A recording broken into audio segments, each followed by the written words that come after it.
The Russian invasion of Ukraine has had a lot of people speculating about how this significant threat to regional and potentially global security may be responded to by some of our mysterious visitors.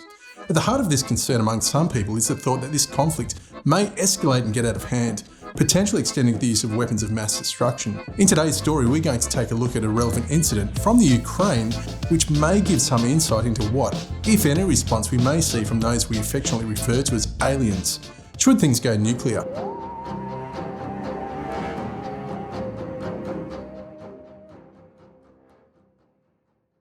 Russia is part of an internationally recognised group known as the P5, which refers to the 5 countries officially recognised and approved as nuclear weapon states. These also include China, France, the United Kingdom and the United States.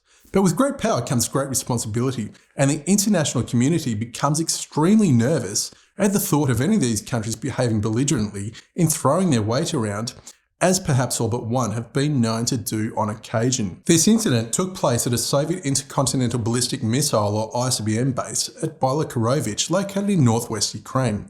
The year was 1982 and the Cold War between the Soviets and the United States was far from over, and peace from violence was finally underpinned by what was referred to as MAD, or mutually assured destruction, meaning that if either side would initiate a strike, the other would retaliate, resulting in them both being destroyed. But for this insane concept of peace to work, both had to be capable of destroying the other. There could be no imbalance of power. At the end of their pointy sticks, both countries had selected highly skilled missile crews to operate their secret nuclear missile bases, which typically comprised of underground silos and launch command facilities. These teams worked in positions of high trust and accountability, and staff was stringently vetted for their ability to be trustworthy and act with honesty and integrity. They were certainly not the sort of people to conspire wild collective conspiracies. On the evening of October 4th at about 6 p.m, 20-year-old radio operator Vladimir Mityov, assigned to the 50th Missile Division, witnessed with hundreds of other soldiers and officers what they claimed to be a UFO that hovered over the missile silos for at least an hour.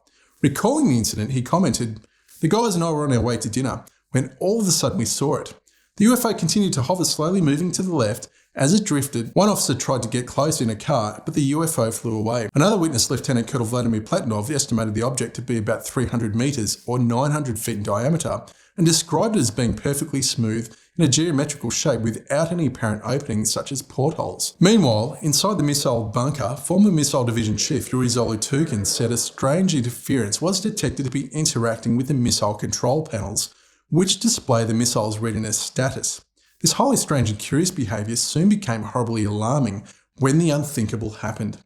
Without receiving the necessary top-secret launch codes, the panels lit up, indicating the missiles had gone into full combat readiness, with the countdown sequence commencing in preparation for launch against a pre-designated target, which was the United States.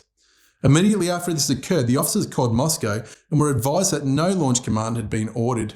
In an effort to reverse the onset of global annihilation under mutually assured destruction, the missile crews initiated several procedures to try and abort the launch. However, they were unsuccessful. It was clear that the base had simply lost control of its nuclear weapons, and the Soviets and United States were on the brink of an unintended nuclear war as a result of alien interference.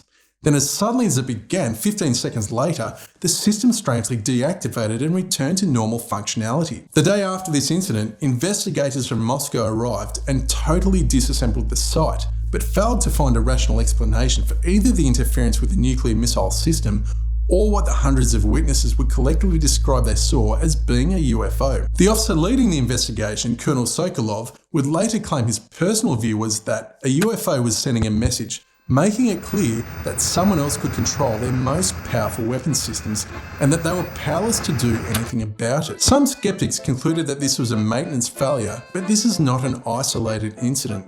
The Soviets would keep a close hold on what transpired at Byalokorov, Ukraine on October 4th, 1982, but witnesses would come forward following the end of the Cold War to share their experience of this potentially catastrophic event. If you've heard similar stories about interactions at nuclear facilities throughout the world, I'd love to hear about them in the comments section below. Also, do you think we're living in a false sense of security under the pretense of mutually assured destruction, given that it is no longer assured? That's all for now. До свидания.